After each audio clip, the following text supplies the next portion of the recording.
ಮನೆಯಲ್ಲಿ ಕಟ್ಟಿ ಹಾಕಿದರೆ ಒಂದು ಗಿಳಿಯನ್ನು ತಂದು ರಕ್ಷಣೆ ಮಾಡೋದು, ಮನೆಯಲ್ಲಿ ಆಕ್ವೇರಿಯಂ ಮಾಡಿ ಮೀನುಗಳನ್ನು ಇಟ್ಟುಕೊಳ್ಳುವುದು, ಅವು ಎಲ್ಲವೂ ಶಾಪ ಹಾಕುತ್ತಂತೆ. ಮಹಾಭಾರತದಲ್ಲಿದೆ, ಈ ಯಜಮಾನನಿಗೆ ಕೈಕಾಲು ನೋವು ಬರಲಿ, ಅವನ ಮಾನಸಿಕ ಚಿಂತೆ ಬರಲಿ, ಅವನು ಹಾಳಾಗಿ ಹೋಗಲಿ ಅಂತ ಬಂಧನಕ್ಕೆ ತುತ್ತಾದ ನಾಯಿ, ಬೆಕ್ಕು, ಮೀನು, ಗಿಳಿ ಈ ಎಲ್ಲ ಪ್ರಾಣಿಗಳು ಶಾಪ ಕೊಡುತ್ತಂತೆ.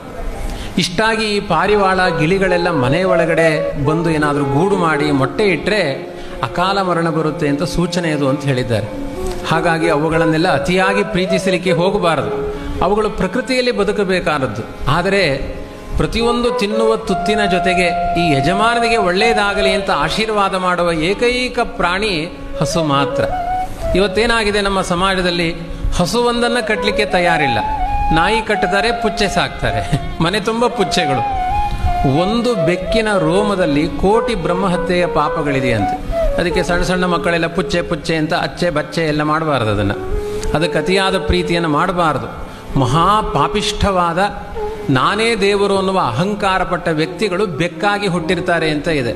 ಅದು ಹಾಲು ಕುಡಿಬೇಕಾದ್ರೆ ಈ ಯಜಮಾನ ಸತ್ತೇ ಹೋಗಲಿ ಎನ್ನುತ್ತಂತೆ. ಅಷ್ಟು ಕೆಟ್ಟ ಪ್ರಾಣಿ ಅದು ಪುಚ್ಚೆ. ಇನ್ನು ಹೊಡೆದು ಕೊಲ್ಲಿಕ್ಕೆಲ್ಲ ಹೋಗಬೇಡಿ ಆಯಿತಾ. ಅತಿಯಾದ ಪ್ರೀತಿಯಿಂದ ಅದನ್ನು ಸಾಕ್ಲಿಕ್ಕೆ ಹೋಗಬೇಡಿ. ಸೈಂಟಿಫಿಕ್ ಆಗಿಯೂ ಒಂದು ಬೆಕ್ಕಿನ ರೋಮ ನಿಮ್ಮ ಗರ್ಭಕ್ಕೆ ಹೋದರೆ, ಹೊಟ್ಟೆಗೆ ಹೋದರೆ ಅದು ಕ್ಯಾನ್ಸರ್ ಆಗಿ ಪರಿಣಾಮ ಆಗುತ್ತೆ ಎನ್ನುವ ನಿಂದನೆಗಳು ಸೈಂಟಿಫಿಕ್ ಆಗಿ ಇದೆ. ಪ್ರತಿಯೊಂದು ಪ್ರಾಣಿಗಳು ದ್ವೇಷ ಮಾಡುತ್ತೆ. ಯಜಮಾನನ ಹತ್ತಿರ ಬಂಧನ ಇಷ್ಟಪಡಲ್ಲ. ಹಾಕಿದ ಪದಾರ್ಥವನ್ನು ಸ್ವೀಕಾರ ಮಾಡುತ್ತೆ. ಅವುಗಳಿಗೆ ಪದಾರ್ಥಗಳನ್ನು ಕೊಡಿ, ಆದರೆ ಮಮತೆ ಬೇಡ. ಮಮತೆಗೆ ಯೋಗ್ಯವಾದ ಏಕೈಕ ಪ್ರಾಣಿ ಹಸು ಮಾತ್ರ. ಪ್ರತಿಯೊಂದು ತುತ್ತಿಗೂ ಯಜಮಾನನ ಮನೆಯಲ್ಲಿ ಬರುವ ಸಮಸ್ತ ಕಷ್ಟಗಳು ಪರಿಹಾರ ಆಗಲಿ ಅಂತ ಪ್ರತಿಯೊಂದು ತುತ್ತನ್ನು ತಿನ್ನಬೇಕಾದ್ರೆ ಯೋಚನೆ ಮಾಡುತ್ತಂತೆ ಹಸು. ಹಾಗಾಗಿ ಪ್ರತಿ ಒಂದು ಹಸುವನ್ನು ರಕ್ಷಣೆ ಮಾಡಿದರೆ ಸಮಗ್ರ ಭೂಮಂಡಲದಲ್ಲಿರುವ ಎಲ್ಲ ಜೀವರಾಶಿಗಳಿಗೆ ಆಹಾರವನ್ನು ಕೊಟ್ಟ ಪುಣ್ಯ ಇದೆ. ಕೊನೆಗೆ ಮನೆಯಲ್ಲಿ ರಕ್ಷಣೆ ಮಾಡಲಿಕ್ಕಾಗಲಿಲ್ಲ ಅಂದರೆ ಬೀದಿಯಲ್ಲಿ ಹೋಗುವ ಹಸುಗಳಿಗಾದರೂ ಆಹಾರ ಕೊಟ್ಟು ಬನ್ನಿ ಅಂತ ಪ್ರತಿದಿನ ಕರ್ತವ್ಯದಲ್ಲಿ ಸೇರಿಸಿದ್ದಾರೆ. ಯಾವ ಪ್ರಾಣಿಗಳಿಗೂ ಭೂತಬಲಿ ಅಂತುಂಟು. ಅದು ಸುಮ್ಮನೆ ಆ ಅನ್ನವನ್ನು ಭೂಮಿಯ ಮೇಲೆ ಹಾಕುವುದು, ಯಾರ್ಯಾರಿದ್ದಾರೆ ಎಲ್ಲ ತಿಂದುಕೊಂಡು ಹೋಗಲಿ ಅಂತ.